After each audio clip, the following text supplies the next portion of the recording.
Առաջին լրատվականը շարունակում է աշխատանքը բարև ձեզ։ Երևանի ժամանակով կեսգիշերից հետո Թեհրանը օդային հարձակում է իրականացրել Իսրայելի դեմ Իրանի տարածքից։ 3 ալիքով Իսրայելի ուղղությամբ արձակվել են 185 անօդաչու թռչող սարք, 110 բալիստիկ երկիր-երկիր հրթիռ եւ 36 թևավոր հրթիռ։ Ըստ վերջին տվյալների զոհվել է 7-ամյա մի երեխա։ Նախնական տվյալներով սա է Իսրայելի դեմ Իրանի լայնածավալ օդային հարվածի արդյունքը։ Իրանի բարձրագույն ռազմական ուժը Իսլամական հեղափոխության պահապանների կորպուսը հայտարարություն է տարածել, նշել, որ իրանական տարածքից տասնյակ հրթիռներ եւ անօդաչուներ են արձակվել Իսրայելի ուղղությամբ։ Ըստ կորպուսի հարձակումը իրականացվել է ի պատասխան Դամասկոսում ապրիլի 1-ին իսրայելական հարվածին, որի արդյունքում զոհվել էին մի քանի իրանցի բարձրաստիճան զինվորականներ։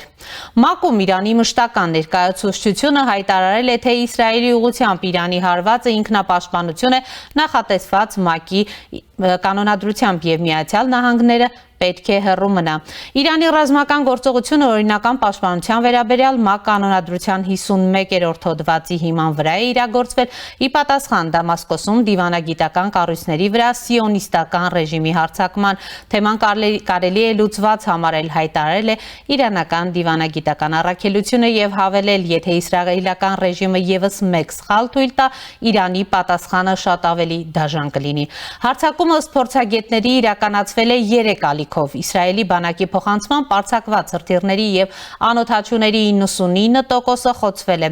Դանիել Հագարին նշել է, որ զինված ուժերը շարունակում են լիարժեք գործել եւ քննարկում են հետագա դարբերակները։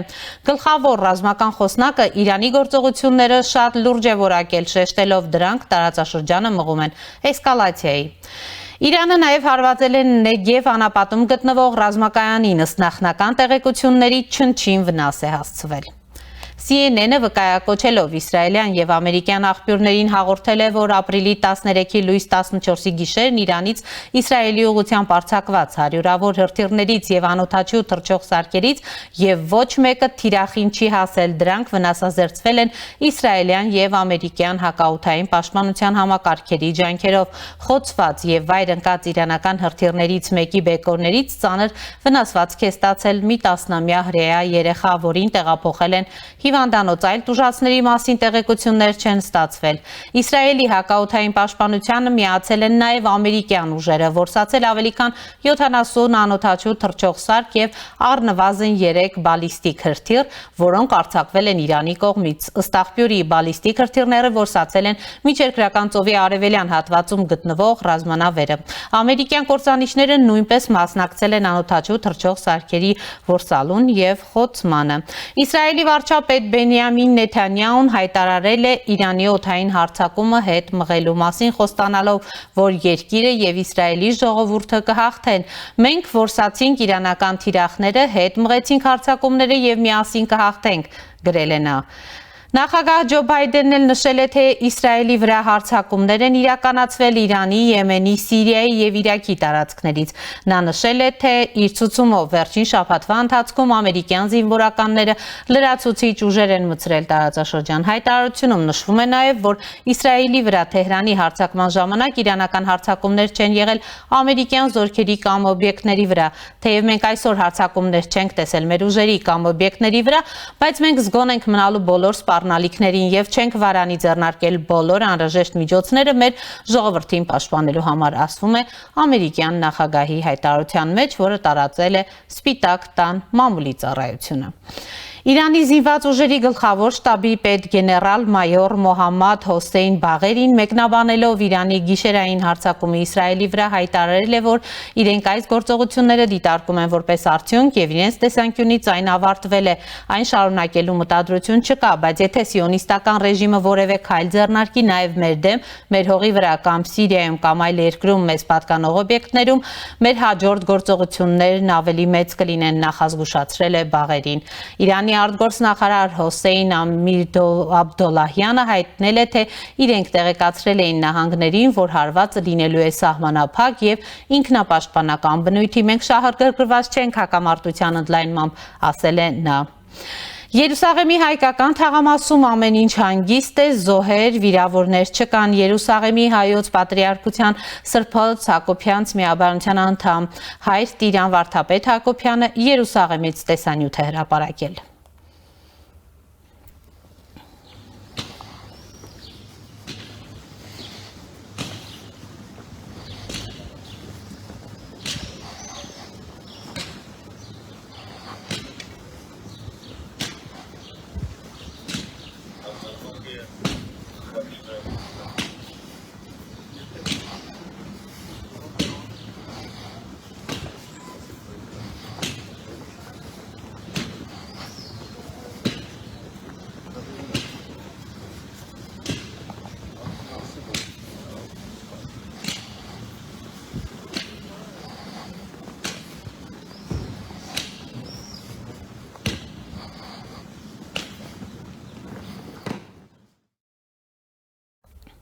Եվ այս պահին կապ ենք հաստատել Երուսաղեմ, զրուցելու ենք Պետախտիկվայի իսրայելահայերի Նայիրի միության նախագահ, իսրայելահայեր թերթի գլխավոր խմբագիր Արտյոմ Չեռնամորյանի հետ։ Պարոն Չեռնամորյան, բարև ձեզ, շնորհակալ եմ մեզ միանալու համար։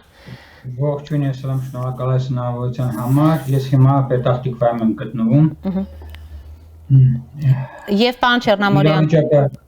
իրավիճակին ձեր գնահատականները ամբողջ գիշեր, կեսգիշերն անց սկսված անօթաչուների տեղատարափից գիտեմ, որ ողջ գիշեր չեք քնել, ինչ իրավիճակ է հիմա այդտեղ, համեցեք։ Իրավիճակը հանգիստ է, ուղղակի մենք արդեն մեր համար ցավոք սրտի սովորական են դարձել այս հարձակումները, ուղղակի այս անգամ բավականին լուրջ հարձակման թիրախ էր հենց Երուսաղեմը դարել, որը իրոք զարմանալի էր, քանի որ Իրանը, ասենք, այդքան պաշտպանելով Երուսաղեմը եւ այդքան հանդես գալով Երուսաղեմի ազատագրման որպես ջատագով իր թիրախում նաեւ ընդգրկել էր Երուսաղեմը եւ վիդեոկադրեր կան, թե ինչպես է հակաօդային պաշտպանությունը աշխատում Երուսաղեմի երկնքում եւ հենց հիմ քաղաքում Ալ-Աղսայի մզկիթի հենց գլխավերևում չեզոքացնում բալիստիկ հրթիռները։ Ընդհանուր առմամբ գիշերը շատ լարված է անցել, բոլորը սպասում էինք տագնապի, հայաշատ հարավային շրջաններ, հյուսիսային շրջաններ ամենայն դեպս տագնապներ ունեցան, մարդիկ ռմբապաստարաններում էին, ճիշտ է բարձրանում էին եւ հետո նորից իջնում էին ռմբապաստարաններ, ովքեր որ շենքերում չունեն ռմբապաստարաններ, իսկ կենտրոնում համեմատաբար հանգիստ էր, մենք ուղղակի պատուհաններից նայում էինք այդ հրթիռները, ինչպես են մեր գլխավերևով թռչում եւ ինչպես են դրանք խոցվում։ Բարեբախտաբար մեր համայնքում զոհեր վիրավորներ չունեցանք եւ Իսրայելը ընդհանրապես շատ այսպես պաշտպանված էր այս անգամ, չափազանց պաշտպանված, որովհետև Իսրայելը մենակ չէր, նրա թիկունքին կանգնած էին թե ամերիկյան օդային ուժերը, թե բրիտանական օդային ուժերը, աջակցություններ ցույց տալիս նաև Ֆրանսիան, ել չեմ ասում Հորդանանի օդանավերը, Հորդանանի ողջ օդային համակարգը եւ պետք է փաստել, որ հրթիռների մեծ մասը եւ անօթաչուների մի մասը հենց Հորդանանի օդային տարածքում է խոցվել, այսինքն Հորդանանը օդային այսպես միջանցք էր տվել իսրայելական ինքնաթիռներին, որպեսզի կարողանան օդում օգնելով Հորդանանի թագավորական ուժերին խոցել այս բալիստիկ հրթիռները եւ ԱԹՍ-ները։ Եվ այն քանակությունը, որ սողոսկել էր Իսրայել համենայն դեպս այդ ջանքերի շնորհիվ, սրանք անմիջապես օդում հակաօդային մի շարք պաշտպանական միջոցների կողմից խոցվում էին։ Մենք երբ որ խոսում ենք Իսրայելի հակաօդային պաշտպանության մասին, սա միայն ցամաքում տեղադրված, ասենք, երկաթյա գմբեթ համակարգը չէ, Իսրայելը ունի նաև ծովային հակաօդային պաշտպանություն եւ մի շարք համակարգեր եւ միայն երկաթյա գմբեթով չի եզրափակվում, կա, ասենք, նույնիսկ լազերային զենք, որով կարող է անօթաչուներ խոցել, ել չեմ խոսում խեց 1, խեց 2, խեց 3 հակաօդային պաշտպանության հրթիռների մասին, ամերիկյան Patriot համակարգերի մասին, այսինքն այն լայն սպեկտրը, հա, օդային պաշտպանության հոգմիջոցների, որ Իսրայելը այս անգամ օգտագործեց, ընդ որում որոշ տնտեսագետներ հաշվարկներ արդեն հասցրեցին անել, որ մոտ 4-ից 5 միլիարդ շեկելի միայն հրթիռներ ու գումար է ծախսել Իսրայելը մեկ օրում իր տարածքը պաշտպանելու համար, որը 1.3 միլիարդ դոլար գումար է կազմում մեկ օրվա այս հրթիռներից պաշտպանվելու համար եւ մեր գլխավերևում ողջ գիշերը օդանավերը այսպես անդադար անցնում են, ոչ մի վայրկյան առանց օդանավերի մենք չանցկացրեցինք եւ սա փաստում է այն համոզմունքը, որ ողջ ռազմաօդային նավատորմը օդ էր բարձրացվել տագնապով եւ բոլոր տեսակի օդանավերը, անօթաչու թռչող սարքերը պաշտպանում են Իսրայելի ողջ օդային տարածքը։ Պարոն Չեռնամորյան, New York Times-ը հայտնում է, թե Նեթանյահուն Բայդենի հետ հեռախոսազրույցից հետո չեղարկել է Իրանի դեմ պատասխան հարվածը, ինչպես եք գնահատում, ըստ էության պատասխան հարված չի լինելու։ Թեև ավելի վաղ այն հայտարարություններ կային։ Այո, Ամերիկայի Միացյալ Նահանգները իհարկե դեմ է, որ Իսրայելը իր կամակորությամբ օգտագործի ամերիկյան ուժեր իր հարցերը լուծելու համար, սա միանշանակ է եւ Բայդենի հայտնի հայտարարությունը արդեն ողջ միջազգային հանրության արդեն դարձել է որպես փաստ, սակայն այստեղ եւ Մոսադի եւ Շաբակի այս ներքին արտաքին անվտանգության ուժերը հայտարարությամբ են հանդես եկել, որ կա կոնկրետ ծրագիր Իրանին հակահարված հասցնելու համար, բայց որքանով որ ես մտածում եմ վերլուծում եմ, այդ հարվածը հիմա չի լինելու, այդ հարվածը ասենք կսպասեն մինչև մի քիչ կրքերը հանդարտվեն, մի քիչ վիճակը ավելի կայունանա, բայց գիտեք, որ ամերիկան ժամանակին փոխանցել էր Իսրայելին հատուկ տեսակի ռումբեր, որոնք հենց բունկերներում տեղադրված միջուկային ռեակտորների ոչնչացման համար եւ սա եզակի ուրեմն ռումբերի տեսակն են, որ աշխարհում միայն Ամերիկայի Միացյալ Նահանգներն ունի, որը փոխանցել է իր դաշնակից Իսրայելին եւ սրանք կարող են օգտագործվել նաեւ Իրանի միջուկային ծրագրերը խափանելու համար, սա բացառիկ լավ առիթ է, որպեսզի Իսրայելը օգտագործի այս իր կողմից, այսպես ասեմ, որպեսզի կարողանա այս միջուկային ծրագրերը Իրանի վերջացնի, Ամերիկայի Միացյալ Նահանգներն իհարկե շահագրգիռ, որ Իրանը միջուկային զենք չունենա, սակայն Ամերիկայի Միացյալ Նահանգները դեմ են նոր էսկալացիայի, նոր հակամարտությանը Մերձավոր Արևելքում, առանց այն էլ այս մեկ հակամարտությունը լուծված չէ, տեսեք Հեզբոլայի հետ մարտերն այս պահին Իսրայելի հյուսիսում շարունակվում են, Համասի հետ Գազայի գոտում մարտերը շարունակվում են, չնայած զորքերի մեծ մասը Գազայի գոտուց արդեն դուրս է բերված եւ այսօր նույնիսկ արաբները Գազայի գոտում շուկայում կարող էին արդեն գնումներ կատարել, շուկաներն էր բացվել Գազա քաղաքում, բայց ամենայն դեպս ռազմական գործողություններն օպերացիան շարունակվում է եւ այժմ պետք է սպասենք, չգիտեմ, ես վստահ եմ, որ Իսրայելը ինչ-որ գործողություններ ամենայն դեպս կձեռնարկի, որովհետև իր այս ամբողջ քաղաքականությունը իմաստից կզրկվի, եթե Իսրայելը հիմա կոնկրետ Իրանին հարվածներ չհասցնի։ Այնուամենայնիվ Իսրայելի բանակը հայտարարել էր, որ կառավարությունը որոշում է կայացնելու Իրանի հարձակմանը պատասխան տալու մասին, պարոն Չեռնամորյան, իսկ Իսրայելի պաշտպանության բանակի ֆինանսների հարցերով նախկին խորհրդականն էլ ասում էր, որ իրանական հրթիռներն ու դրոնները որսալը Իսրայելի վրա կարող է 1.3 միլիարդ դոլար արժանալ։ Ես հենց այդ մասին նոր ասացից ես, որ հաշվարկներ կան, որ ասենք դրանք բավականին մեծ ֆինանսական միջոցներ են պահանջում, բայց Իսրայելը, ինչպես գիտեք, գումարի խնդիր չունի։ Եվ եթե կարիք լինի իր պահուստային ֆոնդերից այդ գումարները կհայթայթի, ուղղակի երկարատև պատերազմի Իսրայելը չի կարող դիմանալ, որովհետև անսահման քանակությամբ հրթիռներ չունի, որպեսզի երկաթի գմբեթը կարողանա օգտագործել եւ ասենք թեկուս այդ խեց 1, խեց 2, խեց 3 հրթիռները կամ բալիստիկ ասենք հրթիռները խոցելու համար օգտագործի Patriot համակարգերը։ Եթե հիշում եք, հենց պատերազմի առաջին ամսվա ընթացքում Գազայի գոտում Իսրայելը այնքան հրթիռ ու ռազմական այսպես տարբեր զինատեսակներ օգտագործեց, որ Ամերիկան մեկ տարվա ընթացքում Աֆղանստանում նույնիսկ չէր օգտագործել։ Ասել կուզի, որ Ամերիկայի Միացյալ Նահանգները եւ նավերով եւ օդանավերով զենք ու զինամթերք էին հասնում Իսրայելին, որպեսզի մեկ ամսվա ընթացքում կարողանա այդ հսկայածավալ ռազմական օպերացիան Գազայի գոտում իրականացնել։ Իսկ Իրանը սա համաձ չի։ Իրանը շատ ավելի հզոր, ավելի հրթիռներով հարուստ երկիր է։ Ուղղակի այստեղ, այսպես ասեմ, Իրանը Իսրայելի նետած խայծը կերավ եւ այստեղ նաեւ կարող է Իրանը իր պրոքսիների միջոցով գործել, ինչպիսին Հեզբոլան է օրինակ, ես 2006 թվականին լավ հիշում եմ, թե ինչպես է լուսաբանում լիբանանյան երկրորդ պատերազմը եւ իսրայելյան զորքի հետ նաեւ կարողացել եմ տեսնել Հեզբոլայի այն բունկերները, հա, որտեղ որ նրանք պահում էին իրենց հրթիռները եւ տեսնելով 2006 թվականին նրանց կարողությունները պատկերացնում եմ թե ինչպիսի կարողությունների տեր են նրանք հիմա Իրանի այս տասնամյակների ընթացքում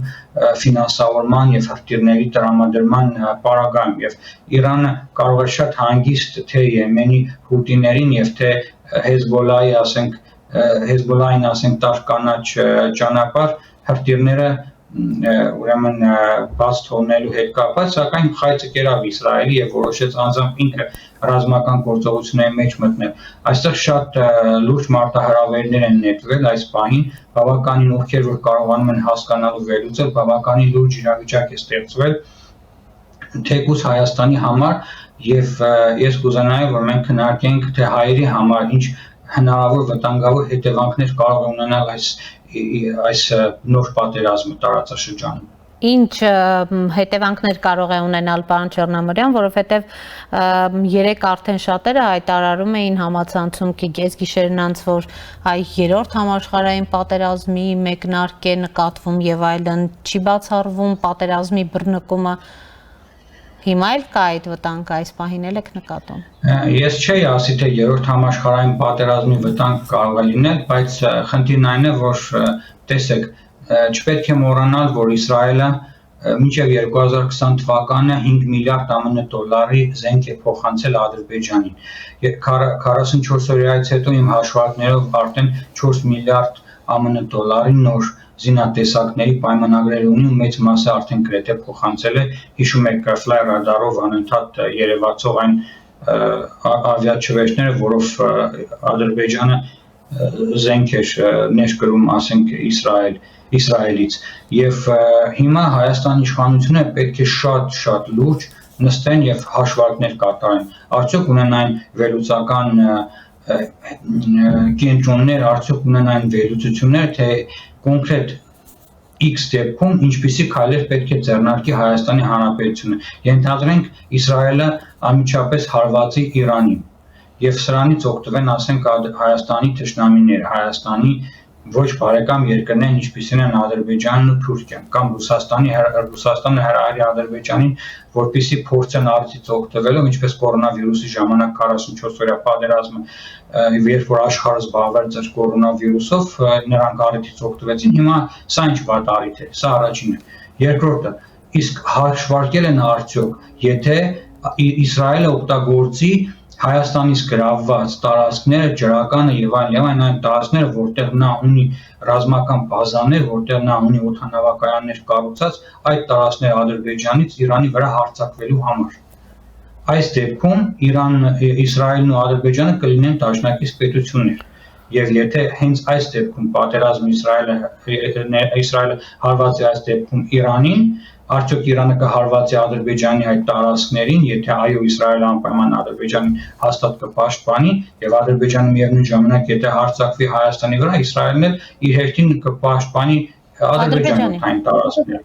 Այսինքն բավականին լուրջ խնդիրներ ու մարտահրավերներ կան, որ երբ որ վերլուծում ես ցանկացած դեպքում Հայաստանի համար շատ վտանգավոր իրավիճակ է ստեղծում, ցանկացած պարագայում։ Եթե նույնիսկ Հայաստանն էլ զերծ մնա, այնուամենայնիվ խնդիրները բավական են, ու ես կոչ կանեմ մեր կառավարությանը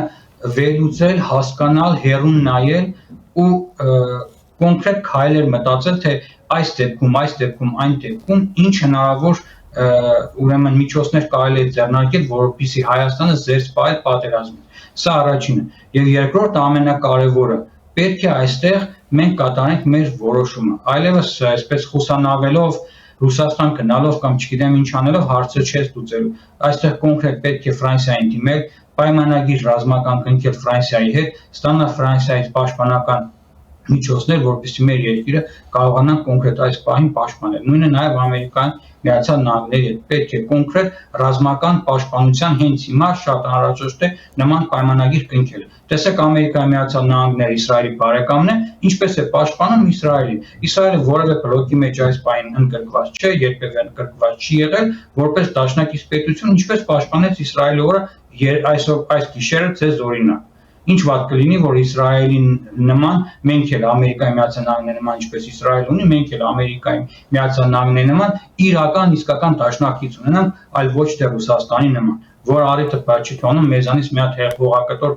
Ադրբեջանին նվիրելու։ Եվ այս պարագայում պետք է շատ լուրջ, ես իրոք շատ մտահոգված եմ եւ կարծում եմ, որ մեր իշխանությունները շատ լուրջ քայլեր պետք է ձեռնարկեն, շատ շտապ, շատ հրատապ, որովհետև եթե 48 ժամվա ընթացքում Իսրայելը չպատասխանի, 10 օրվա ընթացքում, գուցե պատասխանի կամ 1 ամսվա ընթացքում պատասխանի կամ ունենա կոնկրետ որևէ առիթ որևէ մեկին, ասենք, եւս Իրանում վերացնելու որևէ մի միջուկային մասնագետի կամ որևէ գեներալի եւ այլն եւ այլն, այսինքն առիթը անընդհատ կա, կստեղծեն եւ կհարվածեն Իրանին, այս դեպքում եթե ասված մի առասցե պատերազմ բռնվի, մենք ինչպես ենք դիմակայելու այս մարտահրավերներին, Իրանը մեզ կպաշտպանի, ենթադրենք, կամ եթե աշխարհը բաժանվի բևեռների, մենք որ բևեռին ենք գնալ, որ բևեռի հետ ենք միասին լինելու, Իրան, Ռուսաստան, Ադրբեջան, թե Իրան, ասենք, Իրան, Հայաստան ում հետ պիտի բանակցեն։ Մենք իհարկե արևմտյան քաղաքակրթության մի մասն ենք եղել հազարամյակներ շարունակ եւ մենք չենք կարող մեզ դիտարկել, ասենք, Ռուսաստանի հետ կամ այդ բևեռում կանոնած պետություն, քանի որ արդեն փայլուն կերպով տեսանք, թե ինչ հետևանքներ ունեցավ ռուսների հետ մեր 300-ամյա բարեկամությունը։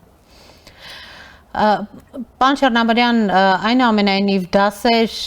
Հայաստան այս առումով չի քաղում, մենք տեսնում ենք Հայաստանի վերջին գործողությունները կոնկրետ Արևմուտքի հետ